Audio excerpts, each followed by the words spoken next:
은혜 받으실 말씀을 봉독해 드리겠습니다. 시편 40편 1절 2절 말씀입니다. 내가 여호와를 기다리고 기다렸더니 귀를 기울이사 나의 부르짖음을 들으셨도다. 나를 기가 막힐 웅덩이와 수렁에서 끌어올리시고 내 발을 반석 위에 두사 내 걸음을 견고케 하셨도다. 아멘. 이마누엘 성가대와 니시 오케스트라의 찬양과 연주가 있은 후에 전 서울여대 총장이시며 연합성결신학교 총장이신 정구영 목사님께서 주만 바라볼지라 라는 제목으로 말씀 증거해 주시겠습니다. 아멘. 내빈 소개를 먼저 올려드리도록 하겠습니다. 금요철학시 소개해드린 바와 같이 본교회 창립 37주년을 축하해 주시기 위해 국내 여러분들이 본교회를 방문하고 계십니다. 바쁘신 중에도 방문해 주신 모든 분들께 다시 한번 감사를 드립니다. 오늘 창립 37주년 기념 주일 대예배는 금요철학 때 많은 분들 소개했고요. 소개하지 않은 분들 소개해드리겠습니다. 주한 콩고 대사관의 룬들라 지미 대리 대사님과 필리핀 까비떼 만민교회 조찬영 목사님, 인도네시아 디딕 와후디 해군 중장과 일행분들이 본교회 창립을 축하해 주시기 위해 방문하셨습니다. 그리고 당회장님께서 성장한 전남 장성군에서 기관 및 사회단체장님과 재경 장성군 향후회 분들이 오셔서 예배에 참석하고 계십니다. 또한 영화배우이자 탤런트이신 박영록 성도님께서 예배에 참석하고 계십니다. 자리에서 일어나실 때 따뜻한 박수로 환영해 주시기 바랍니다. 예, 환영합니다.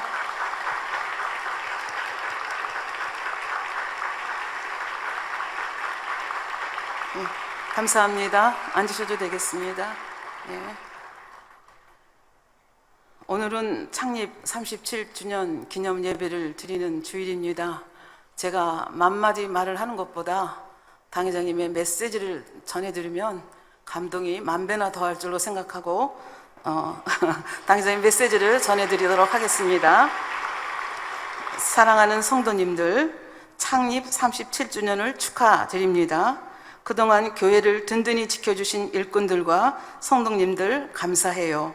우리가 믿음으로 이겨낸 이 시간들은 훗날 천국에서 영원한 영광과 아름다운 추억이 될 것입니다. 성도님들 모두가 새 예루살렘의 열매로 나오시길 기원드리며 저도 여러분과 함께할 날을 위해 늘 기도하겠습니다. 만민을 향하신 하나님의 섭리는 반드시 이루어집니다.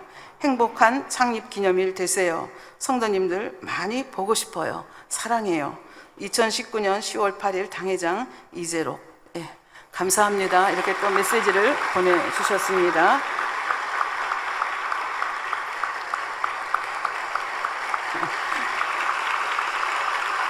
당회장한테까지 들리겠네요. 감사합니다. 오늘 창립 37주년을 맞이하면서 어떤 말씀을 준비해서 여러분과 같이 나누어야 될까 생각하다가 이 시점에서 우리가 어떤 마음 자세를 가지고 살아야 될 것인가 하는 것을 성경을 중심으로 한번 생각을 해보도록 하겠습니다. 믿음이 아주 독실한 부부가 있었습니다. 임신이 오랫동안 되지 않아서 자녀 갖기가 평생의 기도 제목이었던 부부였습니다. 결혼 10년 만에 기적처럼 응답을 받았습니다. 사람들은 두 사람의 신실한 믿음이 드디어 응답을 받았다면서 부부에게 하나님의 축복이 임한 것이라고 말했습니다. 그러나 태어난 아기에게는 심각한 장애가 있었습니다. 우리가 인생을 살다 보면 전혀 예상치 않은 때 펀치가 들어와가지고 기절할 정도로 쓰러질 때가 있습니다. 아까 시편 40장 1절, 2절에서 말씀하신 바와 같이 전혀 예상치 못한 곳에서 기가 막힌 웅덩이에 수렁에 빠져서 도무지 헤어나오지 못할 것 같은 그런 경험을 할 때가 있습니다. 지금도 우리가 그런 경험 중에 있는 때라고 생각하기 때문에 이 말씀을 드리는데요. 남편은 이 장애아로 태어난 아이를 신생아실에 맡기고 아내를 만나러 병실로 갔습니다. 내 아내에게 도무지 이 소식을 어떻게 알려야 될지 참으로 난감했습니다. 정말 10년의 기도 끝에 10달 뱃속에 넣었다가 난 아이인데 그 아이가 장애인이니까 이걸 어떻게 아내에게 정할까 생각을 하다가 뭐 영원히 비밀은 없으니까 결국 힘들게 입을 열어서 아내에게 그 말을 했습니다. 이 말을 들은 아내는 한참 동안 울었습니다. 울고 나서 눈물을 닦으면서 남편에게 다음과 같이 고백을 했습니다. 여보, 괜찮아요. 하나님이 저에게 이런 마음을 주셨어요. 하나님은 이 귀한 생명을 세상에 보내시려고 준비하시다가 어디에 보내야 이 귀한 아이가 사랑을 받을지 생각하고 또 생각하시다가 마침내 우리 가정을 발견하시고 보내주신 것이라고요. 이렇게 그 정말 기가 막힌 그 수렁과 같은 이것을 이렇게 믿음으로 해석해서 결국은 이제 승리했다는 그런 얘기가 되겠습니다. 성경에도 보면 정말 기가 막힐 구덩이와 수렁에 빠졌다가 거기서 헤어나온 우리 믿음의 선진들이 있습니다. 많은 선진들이 있지만 이 시간에는 요셉의 경우를 들어서 여러분과 같이 한번 생각을 해 보려고 하겠습니다. 요셉은 요즘 용어로 하면 금수저를 물고 태어난 사람입니다. 야곱이 그렇게 사랑하던 아내 라헬, 기다리고 기다렸던 그 라헬에게서 태어난 아이가 요셉이었습니다. 그리고 그 요셉을 그렇기 때문에 자기가 사랑하는 여인의 아들이기 때문에 야곱은 요셉을 지극하게 사랑했습니다. 더군다나 또 가나안으로 돌아오는 도중에 그 아내가 라헬이 죽지 않았습니까? 그러니까 더 사랑이 끔찍했죠. 그리고 요셉도 지혜롭고 민첩하기 때문에 아버지의 사랑을 받을 만 했습니다. 그래서 아버지는 12아들 중에서 이 요셉에게 채색 옷을 입혀주면서 그 아들을 지극히 사랑했습니다. 그래서 이런 모습을 본 11 형제들이 굉장히 불평이 있었다고 성경은 기록을 하고 있습니다. 그런데 성경에는 이 요셉이 이런 형들의 그런 불만이 있는지도 미처 눈치채지 못하고 하나님이 주신 꿈을 그들에게 얘기합니다. 하루는 밭에 나가서 곡식을 베는데 내 단이 일어나는데 그 11단이 나를 향하여 절하더이다. 이런 꿈의 내용을 얘기합니다. 이 꿈의 내용은 해석을 하지 않아도 너무나 뻔한 꿈의 내용이고 형들은 대단히 화가 났습니다. 그래서 성경에 보면은 형들이 그 채색 옷을 입혀서 미워했는데 더군다나 이런 꿈까지 얘기하니까 더더욱 미워했다. 성경은 그렇게 얘기하고 있습니다. 근데 형들의 이 마음을 아는지 모르는지 어느 날 또 두 번째 꿈을 꾸고 얘기합니다. 해와 달과 별 11개가 나한테 절하더이다. 또 이거는 해석도 필요 없는 꿈입니다. 그래서 이런 꿈을 얘기하니까 형들은 정말 밥맛입니다. 너무 싫은데 어떻게 할 수가 없는, 그래서 미움을 받는 그런 형제로 그렇게 성경에 기록이 되어 있습니다. 그럼에도 불구하고 금수저를 맞고 태어난 너무 아버지 야곱의 사랑받는 아들이었고 일을 하나 시키면 정말 충성스럽고 민첩하게 잘 했습니다. 그래서 어느 날 형들이 세겜으로 양을 치러 갔는데 조금 시간이 지나자 야곱이 걱정이 됐습니다. 왜냐하면 여러분들이 성경을 읽어가다 보면 가나안으로 돌아오는 과정 중에서 세겜성에 좀 오래 머물게 되고 그 세겜성에서 딸 디나 사건이 일어납니다. 그러니까 그 세겜의 추장에게 겁간을 당하는 일이 벌어지고 이 일 때문에 결국은 형제들이 분노해서 할례를 조건으로 내걸고 할례 받고 고통스러워하는 그들 세겜성의 남자들을 다 쳐 죽이는 사건이 일어났습니다. 물론 하나님이 개입하셔서 그것을 떠나게 하시고 더 이상의 사고는 없었지만 야곱의 입장에서는 양을 치러 결국은 양은 풀을 찾아서 가기 때문에 세겜성을 안 갈 수가 없는 사정이었겠죠. 그래서 세겜 쪽으로 아들이 양 치러 간 것이 못내 마음에 걸렸습니다. 그래서 자기가 사랑해서 옆에다 두고 있는 요셉에게 형들 가서 찾아서 양들은 잘 있는지 형들은 잘 계시는지를 좀 알아보고 오라고 얘기를 했습니다. 물론 순종했습니다. 그래서 야곱이 세겜까지 갔는데 보니까 형들도 보이지 않고 양떼도 보이지 않아서 거기서 헤매고 있는데 어떤 사람이 나타납니다. 그래서 왜 그러냐 그랬더니 우리 형님들이 양떼를 치러 이곳에 왔는데 어디로 갔는지 모른다고 하니까 그 어떤 사람이 내가 그 사람들을 만났는데 도단으로 그 양치기를 하러 간다는 얘기를 들었다. 그래서 요셉이 도단까지 갑니다. 사실 우리가 그냥 요셉이 그렇게 충성스러운 사람이 아니었다면 세겜까지 갔는데 아무리 찾아도 형님들 안 계시던데요? 양측이 없던데요? 그리고 양들이 없던데요? 하고 돌아와도 될 만한 사건입니다. 그런데 아버지의 마음을 알기 때문에 끝까지 형님들을 추적해서 결국은 도단까지 가게 된 것입니다. 저 멀리 보니까 요셉이 채색 옷을 입고 팔랑거리면서 오는 모습이 보입니다. 이 모습을 보자 형들은 쌓였던 이 분노가 일어나기 시작합니다. 그래서 누구가 먼저랄 것도 없이 얘기를 합니다. 우리가 저 요셉을 죽이자. 요셉을 죽이면 그 꿈이 어떻게 되는지 한번 보자. 그러니까 요셉이 얘기한 꿈 때문에 형들은 심사가 대단히 불편했습니다. 그래서 죽여버리면 그 꿈도 끝날 것이 아니냐 이런 생각을 하고 이제 멀리서 보이는 요셉을 보면서 죽여버리기로 그렇게 모의를 합니다. 근데 이때 뜻하지 않게 큰형 루벤이 여기에 개입을 합니다. 그러면서 이렇게 얘기를 합니다. 그 루벤은 요셉을 그들의 손에서 구하고 싶었다고 성경은 얘기를 합니다. 그래서 우리가 그를 죽일 게 뭐 있느냐, 저기 웅덩이에다가 집어넣으면 되지 않느냐라고 얘기를 합니다. 그래서 형들이 이제 거기에 동의를 하게 되고 요셉은 이제 나중에 그 웅덩이에 던져지게 되는데요. 그래서 요셉이 여기에 개입을 하게 되지요. 그런데 이제 멀리서 오던 요셉이 형들이 있는 곳에 도착을 했습니다. 형들이 제일 먼저 한 일은 채색 옷을 벗깁니다. 그 보기 싫었던 채색 옷을 벗기고 그 다음에 그들이 처음엔 죽이기로 했다가 나중에 구덩이에 던지기로 해서 구덩이에 던졌습니다. 마침 때가 건기이기 때문에 구덩이에 물이 없었기 망정이지 물이 많았으면 요셉은 거기서 빠져 죽었을 것입니다. 그래서 그렇게 있는데 그래서 자기 동생을 구덩이에 던져놓고 우리로서는 상상이 잘 안 가지만 그 동생은 살려달라고 부르짖는 소리가 옆에서 들리는데 그 형들은 거기서 모여서 맛있는 점심 식사겠죠. 식사를 하고 있습니다. 그런데 멀리서 보니까 이 미디안 상고들이 보이는 거예요. 그래서 그 상고들은 뭐 하는 상고들이냐? 길르앗의 향료라는 얘기 들어보셨죠? 그러니까 길르앗에서 나는 모략이니 유황이니 뭐 이런 거를 가지고 이렇게 장사를 하는 상인들이 오는 것을 보았습니다. 그냥 그렇게 지나쳤으면 되는데 유다 형님이 또 여기에 개입을 합니다.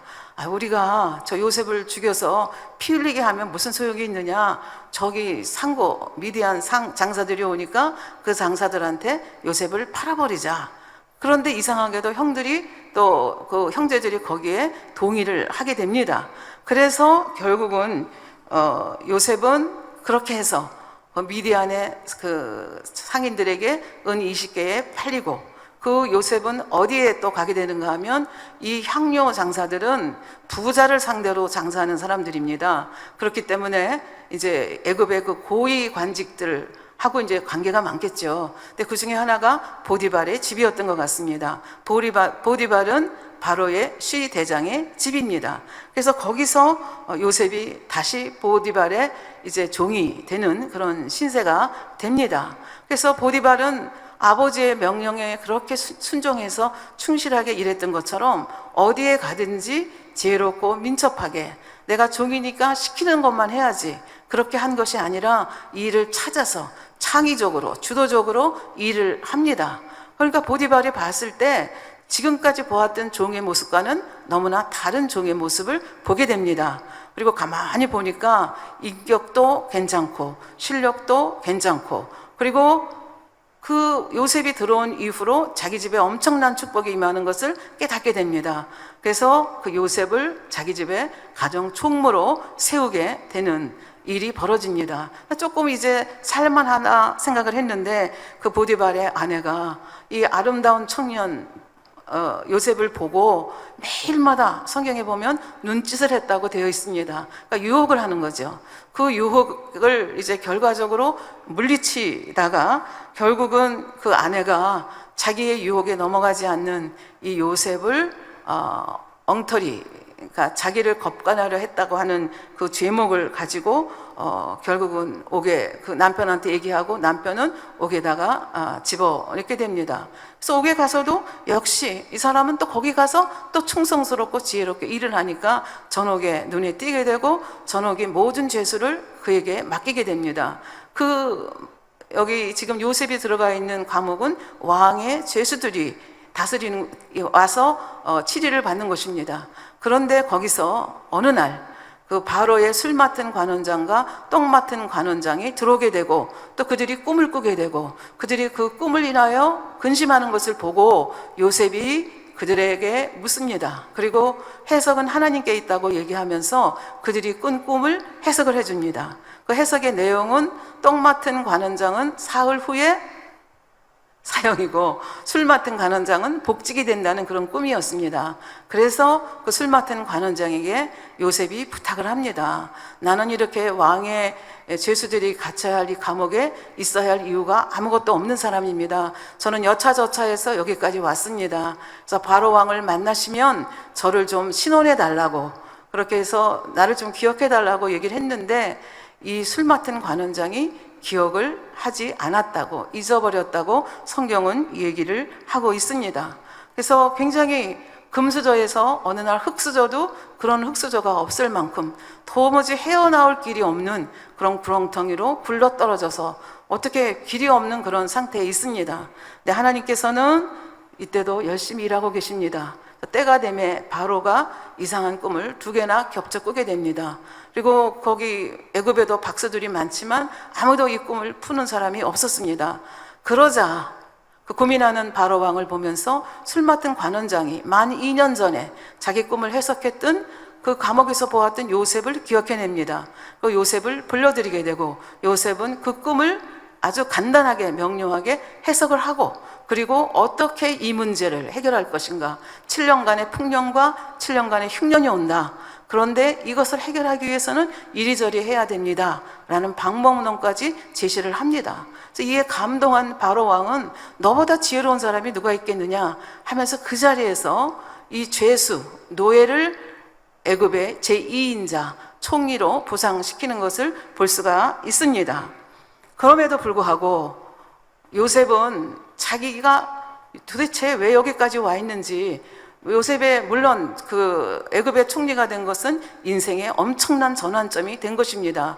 그럼에도 불구하고 하나님이 나를 애굽의 총리로 세우기 위해서 여기까지 인도하신 것은 아닐 것이라는 생각을 강하게 하게 되죠. 그 7년 동안 풍년이 있었습니다.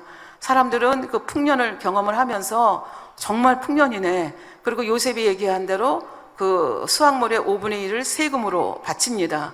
그러면서 또 생각을 하겠죠. 이거 계속 풍년 계속되는 거 아니야? 우리가 이렇게 쓸데없이 애쓰는 거 아니야? 이런 생각이 들었는데 8년째 되니까 정말 요셉이 꿈을 해석한 대로 흉년이 들었습니다. 그러고 나니까 요셉이 말한 게 맞네. 그러면서 요셉의 명성은 점점 올라가기 시작합니다. 그럼에도 불구하고 요셉은 내가 왜 여기 와 있는가? 나는 여기서 무엇을 해야 되는가? 이러면서 그 내면의 고민이 풀리지 않습니다. 그러다가 이제 그 보디발의 집에서 17살에 와가지고 이제 30세에 총리가 되니까 13년을 지내고 애굽의 이제 바로의 총리가 돼가지고 풍년 7년, 흉년 2년째가 되더네. 그러니까 헤어진 지, 자기의 형제들과 헤어진 지 한 22년쯤 되던 해에 형들이 식량을 사기 위해서 애굽까지 온 것을 발견을 하게 되고 또 이렇게 저렇게 해서 그들이 과거에 자기를 이렇게 팔아먹었던 것, 이런 것들을 다 회개하도록 그렇게 요셉이 이리저리 역사한 다음에 모든 것이 다 해결되고 난 다음에 형제들을 불러서 그 같이 얼굴을 대면하면서 그때서야 비로소 왜 하나님이 자기를 그 험악한 길을 거쳐서 여기까지 인도해 주었는지를 비로소 깨닫게 됩니다.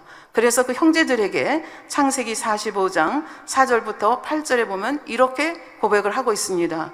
요셉이 형들에게 이르되 내게로 가까이 오소서. 그들이 가까이 가니 가로되 나는 당신들의 아우 요셉이니 당신들이 애굽의 판자라. 당신들이 나를 이곳에 팔았으므로 근심하지 마소서, 한탄하지 마소서. 당신들이 나를 판 것 같지만 육으로 봤을 땐 맞죠. 팔았죠. 그러나 그 배후에는 누구의 손길이 있었다는 거예요? 하나님의 손길이 있었다고 고백을 합니다.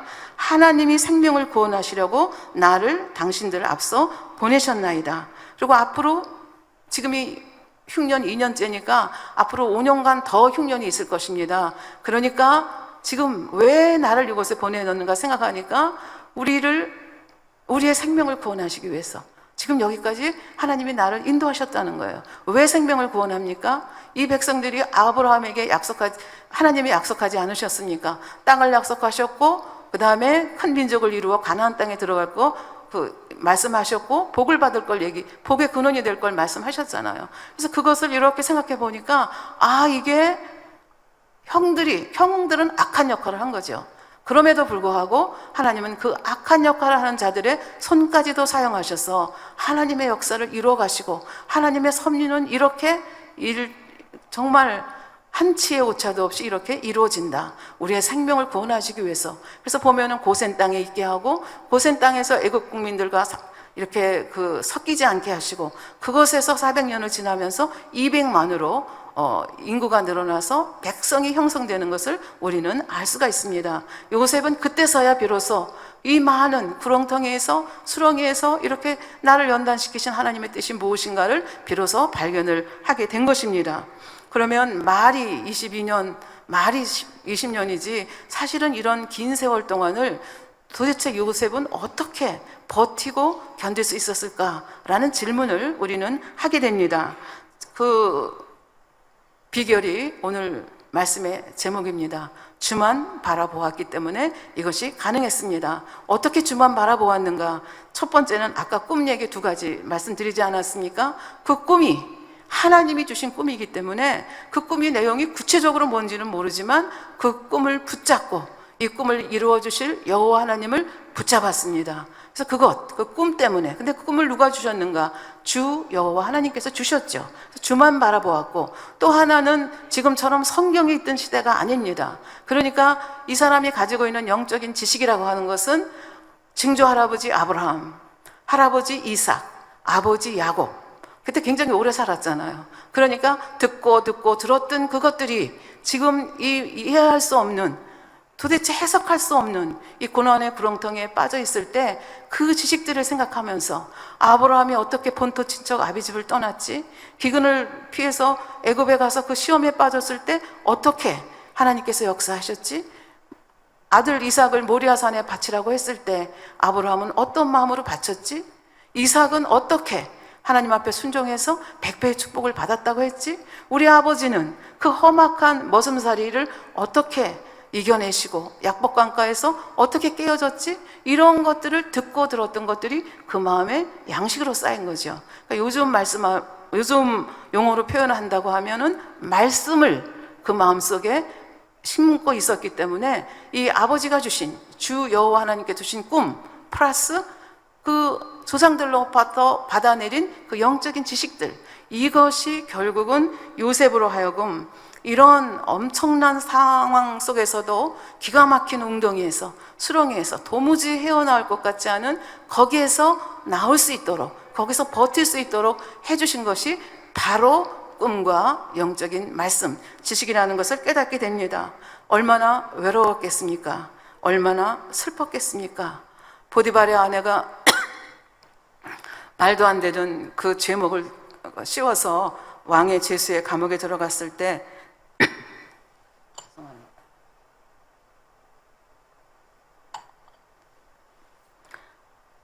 얼마나 모욕감을 느꼈겠습니까? 삶에 처절하고 쓰러질 듯한 아픈 상처 가운데서 어떻게 견뎌낼 수가 있었겠습니까? 아까 말씀드린 꿈이 있었고, 그리고 영적인 지식들, 우리의 아버지, 할아버지, 증조 할아버지가 어떻게 사셨고, 하나님께서 그들에게 어떤 사명을 주셨고, 그 사명을 이루기 위해서 하나님께서 이들을 어떻게 인도해 와셨는지, 이거를 하나하나 새겼기 때문에 결국은 그 험악한 세월, 1년, 2년도 아닌 그 엄악한 긴 세월을 견딜 수 있었다, 이렇게 생각을 할 수 있겠습니다. 이렇게 견디는 요셉을 바라보면서 하나님은 두 손 놓고 계시지 않았습니다.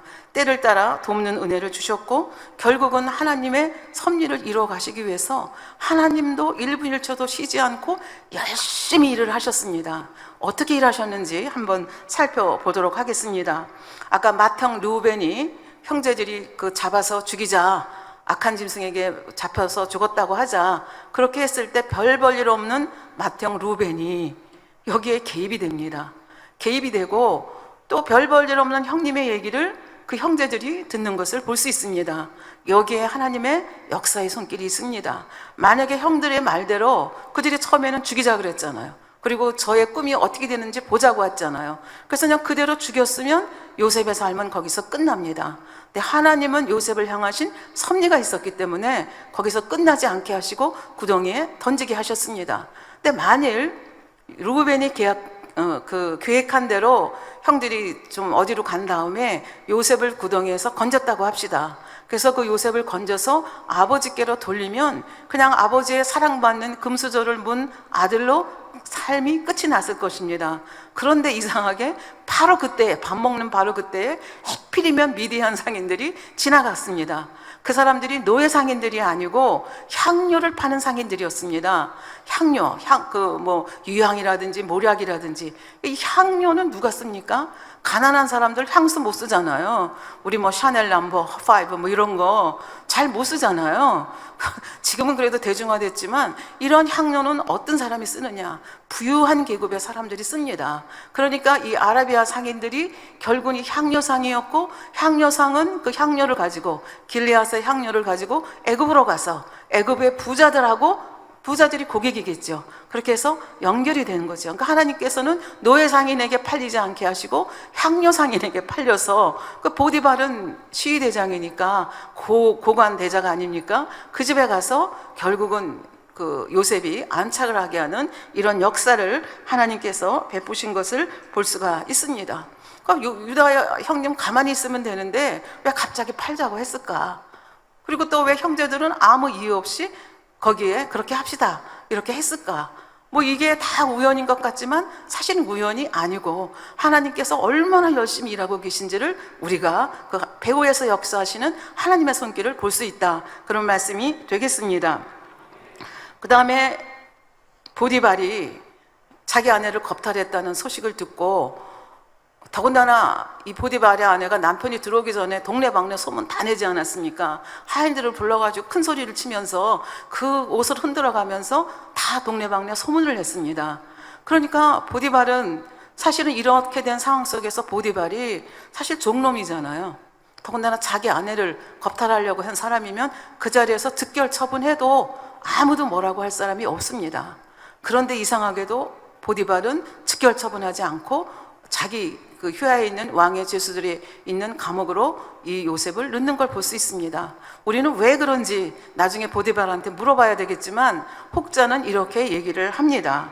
보디발은 자기 아내가 그렇게 정숙한 여인이 아니라는 사실을 이미 알고 있었고, 그 다음에 요셉이라고 하는 사람이 얼마나 정결한 삶을 사는지, 그리고 그가 섬기는 하나님을 얼마나 철저하게 섬기는지를 알았기 때문에 결국은 죽일 수 있었지만, 그럼에도 불구하고 또 그 자리에서 풀어줄 수는 없잖아요. 왜? 집안의 모든 사람들이 자기 아내가 입을 열어서 소문을 냈기 때문에 이렇게 겁탈했다고 하는데 주인이 아무 조치도 안 취한다. 이것도 굉장히 이상하지 않습니까? 그러니까 결국은 왕의 죄수들이 있는 그 감옥으로 집어넣을 수밖에 없었다, 이렇게 말씀하시는 분들도 계셨습니다. 진실이 어떻든지 간에 하여튼 왕의 죄수들이 가는 감옥에 갔습니다. 거기에 하필이면 그때 왜 술 맡은 간원장, 떡 맡은 간원장이 죄수로 들어왔습니까? 그리고 왜 하필이면 꿈을 꾸었습니까? 그리고 왜 얼굴에 수색이 있었습니까? 그리고 해석은 하나님께 있다고 하면서 왜 그 꿈을 요셉 꿈 풀어주지 않아도 됩니다. 그럼에도 불구하고 꿈을 풀어줬고, Please remember me, 나를 기억해달라고 했는데 기억 안 하고 12,000년이 지났습니다. 그러니까 우리는 알지만 언제 풀려날지 모르는 그 깊은 구렁텅이에 요셉이 있었습니다. 이런 거 생각하면 그럼에도 불구하고 하나님이 바로에게 꿈을 꾸게 하시고, 그 꿈을 해석하던 사로 또 끌어내셔서 결국은 애굽의 총리가 되게 하시고, 그 총리가 되게 한 배경 중에는 꿈을 해석한 것도 있고, 그 다음에 어떻게 해야 이 흉년을 잘 지낼 수 있는가, 세금 5분의 1 거두십시오. 그것을 해서 각 성마다 그 곡식 창고를 만드시고 거기다가 곡식을 저장하십시오. 그 후에 어떻게 하십시오 라고 하는 방법론까지 제시했고, 그 방법론이 기가 막히게 그 바로에게 기뻤기 때문에, 그 바로의 마음을 기쁘게 했기 때문에 결국은 그 자리에서 발탁이 된 것을 볼 수가 있습니다. 요셉이 애굽으로 팔려오지 않았더라면 애굽의 총리가 될 길은 없습니다. 왕의 제수, 그 감옥에 들어가지 않았으면 어떻게 또 술 맡은 관원장하고 연결이 돼가지고 꿈을 해결할 수 있는, 그 바로의 꿈을 해석해 줄 수 있는 그런 기회가 오겠습니까? 우리가 생각할 때는 그때마다 또 수렁에 빠지고 또 수렁에 빠지고 또 수렁에 빠지고 나는 길이 없어, 이렇게 생각할 수밖에 없지만, 사실은 그 배후에서 그 신실하신 요셉, 그 선결한 삶을 사는 요셉을 하나님께서 기뻐하셔서, 사실 가나안에 사는 아무리 부잣집 도련님이라고 해도 그 부잣집 도련님이 애굽의 총리가 어떻게 될 수 있겠습니까? 정상적인 방법으로는 안 되지 않습니까? 하나님께서 하나님의 방법대로 그 다음에 치리하셨고, 그 다음에 그 해결 방법을 어떻게 내놓을 수 있었겠습니까? 보디발의 집에서 가정 총무하면서 여러 가지를 배우고 익힌 거고, 왕의 제수 감옥에서 그 예를 들어서 7년 14년간 총리 노릇, 그 후에도 총리 노릇을 했을 텐데요, 어떻게 노예가 아무것도 배우는 게 없고 아무것도 지식이 없다면 어떻게 다스리겠습니까? 그러나 그 감옥에서 그 왕의 죄수들을 대하면서 그들을 상담하면서 왕이 이 나라가 어떻게 돌아가는지, 왕이 어떤 사람인지, 이런 여러 가지를 그곳에서 배울 수 있었다는 거죠. 그러니까 하나님께서는 어느 한순간도 놓지 아니하시고 요셉을 연단시키시고 훈련시키시고 애굽의 총리감으로 그렇게 하셔서 또 아름답게 그 사역을 감당할 수 있도록 한 것을 볼 수가 있겠습니다. 그러니까 이 요셉의 삶을 여러분들이 지금 간단히 들으셨는데, 그 삶만 들어도 여러분들은 우리가 지금의 이 상황 속에서 어떻게 살아가야 하는 것이 하나님의 뜻인가 하는 것을 나름대로 여러분들이 정립할 수 있으리라고 저는 생각을 합니다. 그러면 몇천 년 전에 요셉에게만 이것이 가능했는가? 하나님은 지금도 역사하십니다. 지금도 역사하셔서 또 이렇게 정말 전혀 꿈에도 예상하지 못했던 그런 구렁텅이에 빠진 자들을, 그를 바라보는 자를 어떻게 사랑하시고 어떻게 역사하시는지를 한 사람의 예를 통해서 여러분께 말씀을 드리고자 합니다. 제가 지금부터 말씀드리고자 하는 것은 다시 새롭게 지선아 사랑해 라고 하는 책자에 있는 것을 제가 다시 각색을 해서 여러분께 전해드리도록 하겠습니다. 그 책에 보면 영화 같은 삶, 그래가지고 자기가 지금 겪고 있는 것이 악몽이에요. 영화가 끝났으면 자기는 털고 일어났으면 좋겠는데 그런 상황이 아닌 거예요. 그래서 그 영화 같은 삶이라는 것을 한번 제가 여기서 소개를 하겠습니다. 잘 웃고 사람들과 어울리길 좋아하는 그런 평범한 여대생입니다. 대학교 4학년이 되어서야 하고 싶은 공부를 찾아냈다며 대학원에 가고 싶다고 평소에 혼자선 아무것도 못한다고 했던 그녀가 매일 저녁 학원에 다니고 심리학 수업을 더 듣기 위해 여름방학에도 학교에 나갑니다. 그리고 그 학원에 나가는 날이 아닌 다른 날은 학교 도서관에 가서 밤 10시까지 공부를 합니다. 그래서 10시까지 공부를 하면 오빠가 데리러 옵니다. 그래서 어느 장소에서 만나자 그러면 그 자리에서 만나서 오빠가 운전하는 차를 타고 집으로 같이 돌아오는 것이 일상이었습니다. 그런데 사건이 터졌습니다. 오빠와 주인공이 타고 있던 차가 신호를 기다리고 있는데 뒤에서 술에 만취한 운전자의 차가 그들의 차를 향해 돌진했던 것입니다. 큰 사고였습니다. 이런 거는 아무도 막을 수도 없고 어떻게 할 수가 없는 상황이잖아요. 정말 예기치 않게 강한 펀치를 맞은 것과 같은 그런 사건이 생긴 것입니다.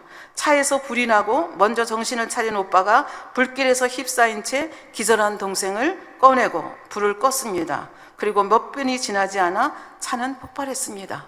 조금만 늦었으면 그 자리에서 그냥 죽을 수밖에 없는 그런 인생이었습니다.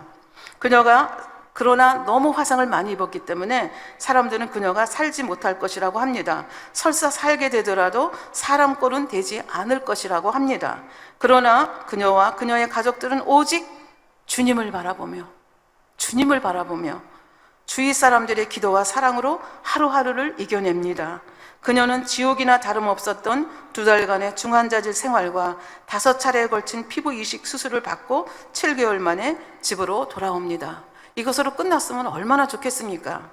그러나 집에 돌아온 감격도 잠시, 상처로 인한 통증으로부터 겨우 해방되었지만 그녀는 이식받은 피부가 당기는 새로운 고통에 시달리게 됩니다. 그러니까 피부를, 화상 난 걸 긁어내고 피부를 갖다 붙였는데 그게 막 서로 막 잡아다니는 거예요.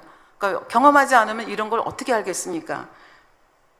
밤이면 피부를 이식한 부위가 가려워 잠을 이루지 못합니다. 피부가 당겨 고개는 자꾸 오른쪽으로 돌아가고 척추도 자꾸 점점 휘어집니다. 감사하며 맞아야 할 아침을 그녀는 눈물로 시작합니다. 여기서 그만두고 싶은 생각이 간절합니다. 아, 인생 끝내고 싶다. 너무 고통스러우니까 그런 생각을 하게 됩니다. 그녀는 엄지손가락을 제외한 8가의 손가락을 한 마디 정도씩 잃었습니다. 그러니까 이거 다 한 마디씩 다 잃어버리고 엄지손가락만 남았는데 오른손도 거의 움직이지 못할 정도로, 그러니까 쓸 수 있는 손가락이 2개밖에 없는데 그나마도 오른쪽은 좀 그런 거죠. 이런 상태인 거예요. 그녀는 이제 장애인이 되었습니다. 상급 장애인 진단을 받았습니다. 그 뒤에 중환자실을 나와 수십 번의 피부 이식 수술을 거치는 과정 가운데서 차마 자신의 얼굴을 거울로 볼 수 없을 정도로 괴롭고 고통스러웠습니다. 그 얼굴이 다 타버린 거예요. 손 타버린. 그러면서 이렇게 고백을 합니다. 23살 여대생의 마음을 갖고 살아가기에 제 삶이 너무나 많이 달라져 버렸습니다. 다시 돌아갈 수 없다는 사실에 절망이 찾아왔습니다. 절망이 찾아오니 할 일은 2가지뿐이었습니다. 하나는 아파트 옥상에 올라가거나 거기서 떨어져 죽고 싶은 거죠. 2번째는 하나님을 찾는 것이었다. 그녀는 얼굴을 잃었습니다. 이제 어디에도 그녀의 얼굴은 없습니다. 여러분들이 인터넷 가시면 사진 많이 나오거든요. 얼마나 끔찍했는지 그런 게 쭉 사진으로 뜨는데요. 그녀는 거울을 보지 않습니다. 그러나 어두운 밤 유리창에 밖을 내다보면 캄캄한 밤에는 자기 얼굴이 비치잖아요. 그 얼굴이 외계인 같은 거예요. 안 보려고 해도 볼 수밖에 없는 상황이 되잖아요. 밥 먹을 때 숟가락에 얼굴이 비칩니다. 또 CD 케이스에 비치는 외계인 같은 자기 얼굴을 볼 때 자기도 절망합니다. 아이들이 그녀의 얼굴을 보고 외계인이다 하면서 도망을 갑니다. 그러니까 굉장히 서글퍼집니다. 아무도 없는 깜깜한 교회에서 엎드려 그녀가 소리내어 엉엉 웁니다. 하나님, 나 어떡하실 거예요? 이제 어떡하실 거냐고요? 살려놓았으면 무슨 대책이 있어야 할 게 아니에요? 그렇게 전지전능하시다면요, 나 좀 도와주세요. 하나님 앞에 푸념을 하는 거죠. 근데 이렇게 간절하게 울부짖어도 하나님의 대답을 들을 수가 없었습니다. 그리고 주일날 아침 다시 교회에 갑니다. 예배를 드리다 그녀는 속이 상합니다. 왜냐하면 저 선거대책 저 자리에 내가 있어야 되는데 나는 그 자리에 지금 쓸 수가 없는 거예요. 늘 서 있던 저 무대 위 성가대가 아닌 지금 이 자리에 앉아 있습니다. 남에게 보일까봐 모자를 푹 둘러 쓰고 가면을 쓰고, 왜냐하면 너무 얼굴이 흉측하기 때문에, 그리고 피부가 막 당기기 때문에 입에서 침이 줄줄줄줄 흐릅니다. 그러니까 입에서 흐르는 그 침을 막기 위해서 수건을 입에다 물고 있을 수밖에 없습니다. 찢어질 듯 당기는 피부에 갇혀 쪼그리고 앉아있는 현실이 혹시 꿈이 아닐까? 아주 긴 악몽을 꾸는 것은 아닐까? 이 말도 안 되는 주인공이 나라는 사실이 너무나 화도 나고 또 너무나 서글프다고 얘기를 합니다. 목사님이 설교하시지만 그 설교가 전혀 귀에 들어오지 않습니다. 그리고 설교를 들으면서, 들어오지 않는 설교를 들으면서 울기 시작합니다. 그리고 또 하나님 앞에 속으로 절규합니다. 하나님, 내게 들려주세요. 이제 나 어떻게 하실 건지 말 좀 해보시라고요. 대답이 없습니다. 그날 예배가 끝나자 그 교회 목사님이 그녀의 옆자리에 앉으십니다. 그리고 그녀를 2팔로 감싸 안고 기도를 다음과 같이 하시기 시작하셨습니다. 지선아, 내 사랑하는 딸아. 이건 목사님이 하신 말씀이에요. 그런데 이 기도를 듣는 순간 이 정말 그렇게 흉측한 모습으로 앉아있는 이 지선 씨가 그 말씀이 하나님의 말씀으로 들리기 시작하는 겁니다. 그래서 이렇게 얘기합니다. 그녀는 놀랐습니다. 그녀 자신도 사랑할 수 없는 모습을 하고 있는 그녀에게 하나님이라는 분이 사랑한다고 고백하고 있기 때문입니다. 더 이상 그것은 목사님의 기도가 아니었습니다. 그녀를 사랑한다는 목사님의 말씀이, 그분의 말씀이 목사님의 입을 통해 그녀의 귀로, 그녀의 마음으로 들어오기 시작합니다.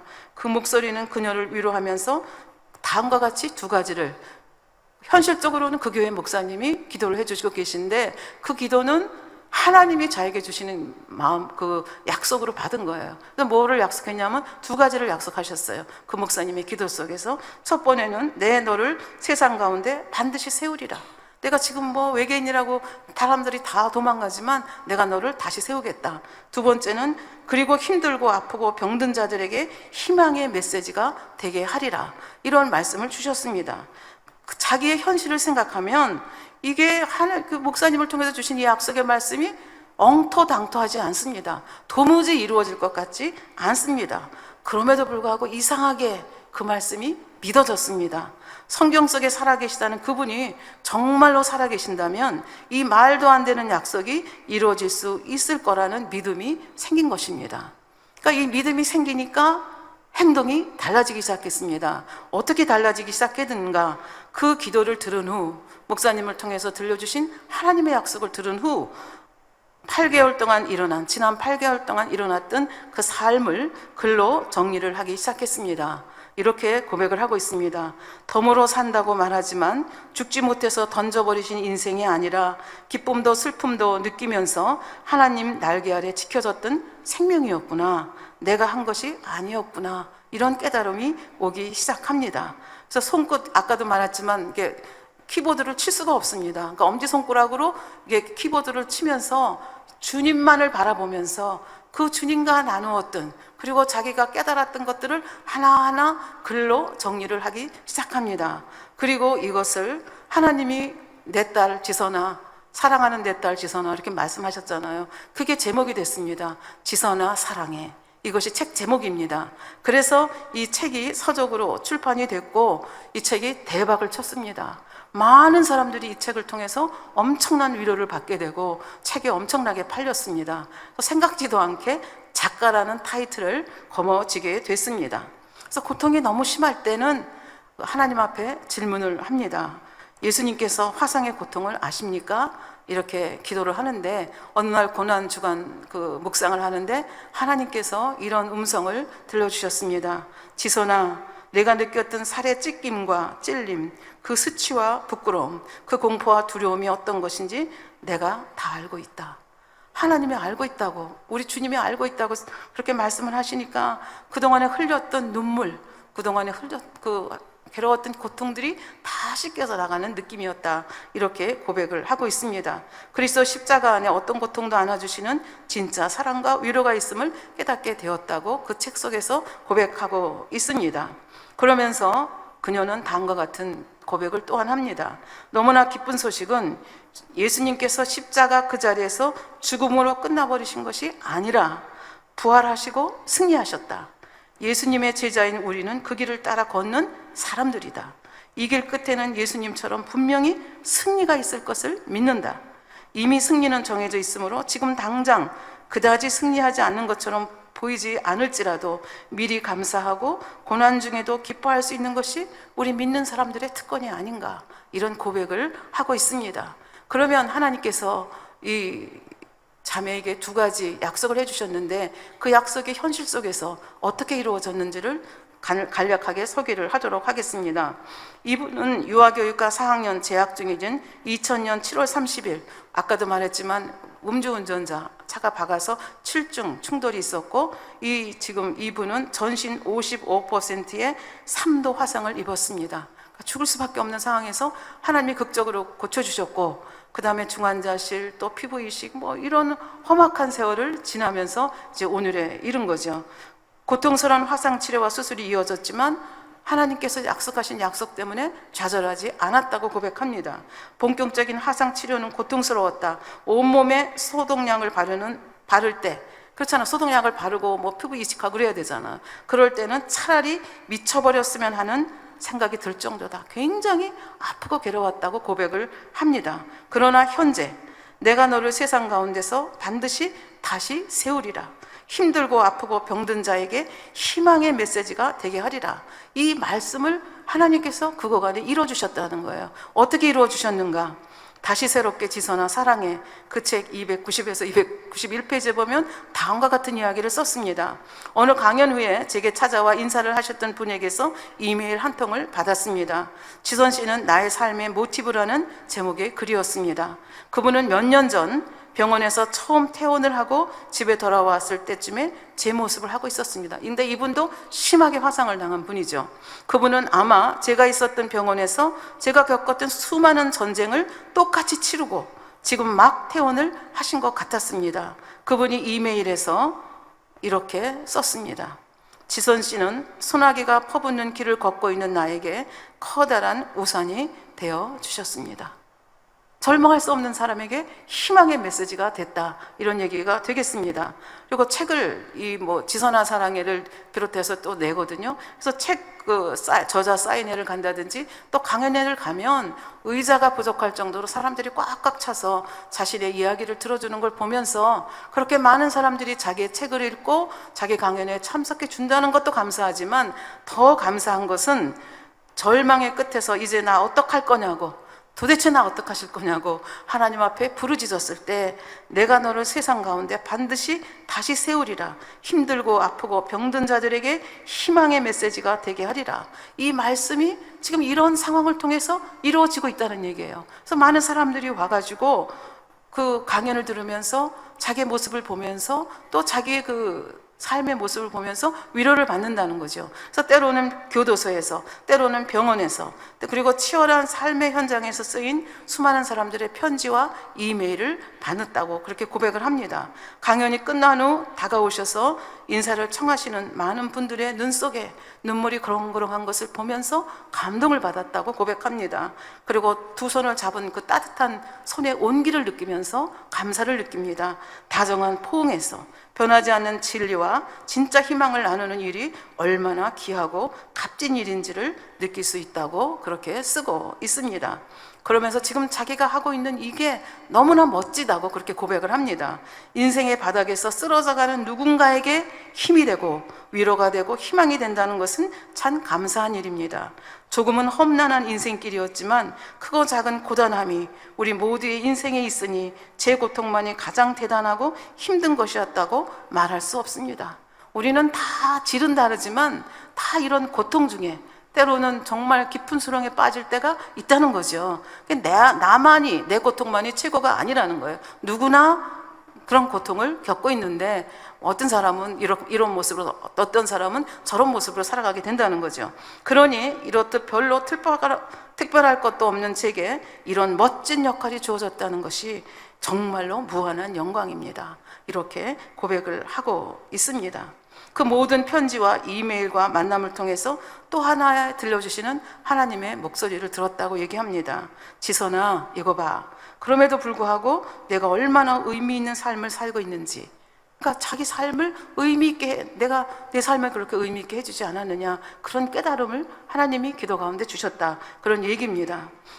이렇게 해서 그 책을 통해서 또 강연을 통해서 많은 사람에게 희망의 전도사가 됐고, 그 다음에는 이분이 미국으로 유학을 가서 재활 상담으로 석사 학위를 받았고, 그리고 깨달은 것이 있어서 한 사람을 변화시키는 것도 중요하지만 이 시스템을 변화시키는 게 중요하다. 그래서 사회복지 정책으로 박사 학위를 UCLA에서 받았습니다. 그래서 저는 이제 이 글을 읽으면서, 그리고 이제 2017년도 재작년이죠, 한동대학의 교수로 임명이 되었습니다. 근데 이 글을 읽으면서 제가 감동받은 게 하나 있습니다.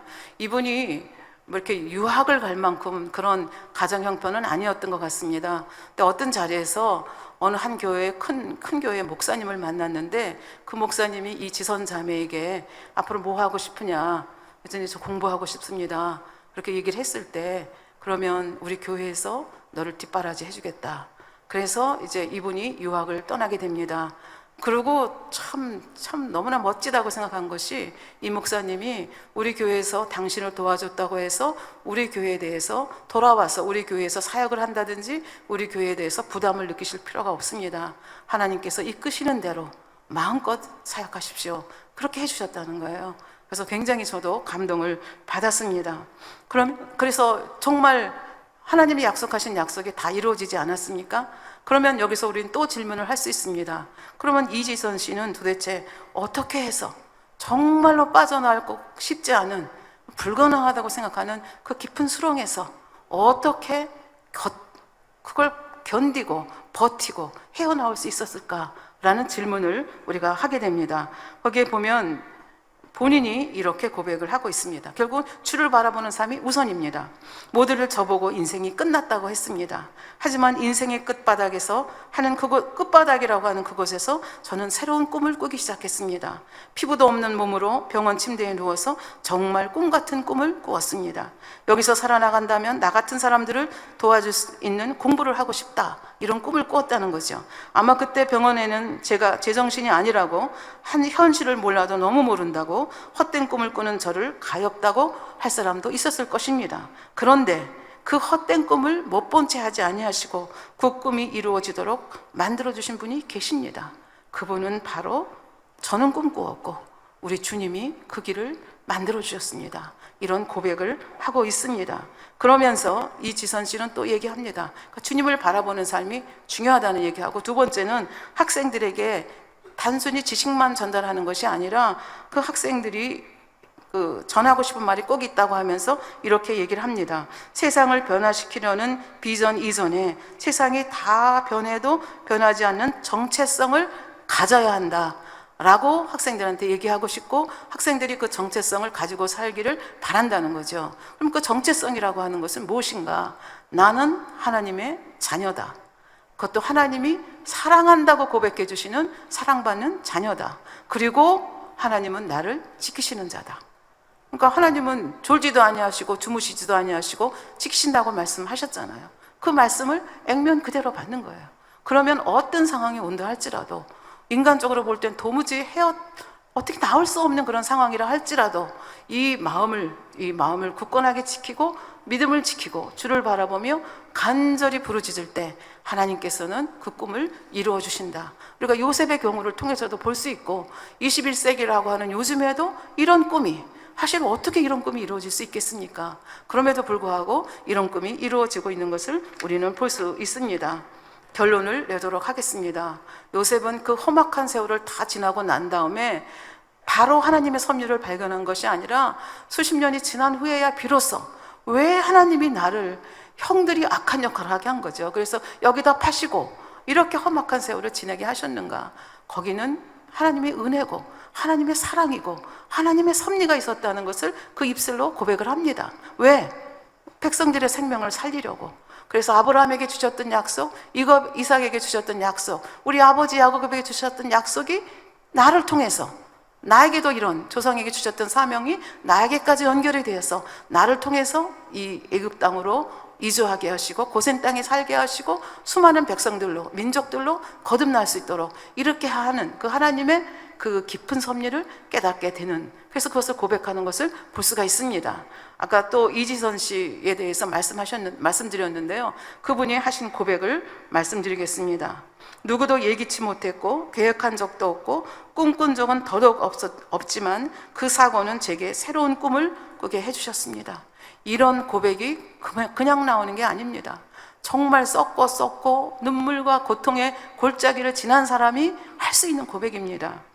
2000년 7월 30일 이전에는 알지 못했던 인생의 비밀을 하나씩 알려주었습니다. 감사라는 비밀, 사랑이라는 비밀, 희망이라는 비밀, 그리고 아픔이라는 비밀까지 그렇게 서서히 제 앞에 행복의 문이 열렸습니다. 나는 결코 예전의 나로 돌아가고 싶지 않습니다. 이런 고백을 했습니다. 오늘 그 설교 말씀의 제목이 주만 바라볼지란데, 이게 그 찬양입니다. 그 찬양의 가사를 여러분에게 잠깐 소개하고 말씀을 마치도록 하겠습니다.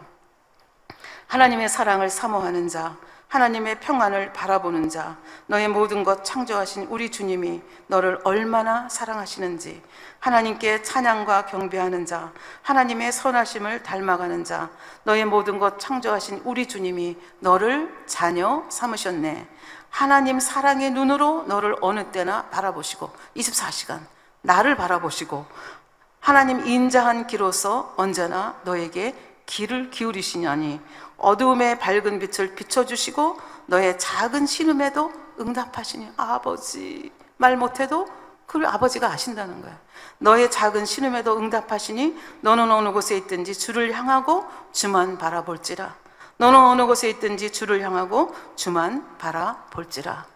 창립 37주년을 맞으면서 우리가 어떤 삶으로 어떤 자세로 우리에게 지금 당한 정말 강한 퍼치를 맞아서 정말 허덕일 수밖에 없는 우리가 어떤 마음을 가지고 살아야 할지를 다시 한번 정리하는 그런 시간이 되기를 바라서 이 말씀 드렸습니다. 예, 말씀 상고하시면서 기도하겠습니다. 아버지 하나님 감사합니다. 우리는 인생을 살다 보면 때로 전혀 예기치 못한 곳에서 예기치 못한 방법으로 강한 펀치를 맞고 깊은 수렁에 빠져서 정말 하나님 앞에 부르짖을 수밖에 없는 그런 상황을 맞을 때가 있습니다. 이유도 알지 못합니다. 하나님의 뜻이 어디 있는지도 깨닫지 못할 때 깜깜한 속에 우리가 헤맬 때가 있습니다. 그럴 때라도 우리는 하나님의 선하심을 바라보고 우리 주님을 바라보고 아버지 주님의 그 선하신 섭리가 여기에도 또 열심히 일하시는 하나님의 열심이 우리를 향하여 그 열심을 내고 있다는 것을 기억하게 하시고 어떤 절망 속에서도 하나님은 하나님의 자녀를 책임져 주시고 선한 길로 승리의 길로 부활의 길로 역사하신다는 것을 믿고 아버지 앞에 영광 돌려드리는 저희 한 사람 한 사람 되도록 도와주시옵소서. 감사드리며 우리 주 예수 그리스도의 이름으로 기도하옵나이다. 아멘.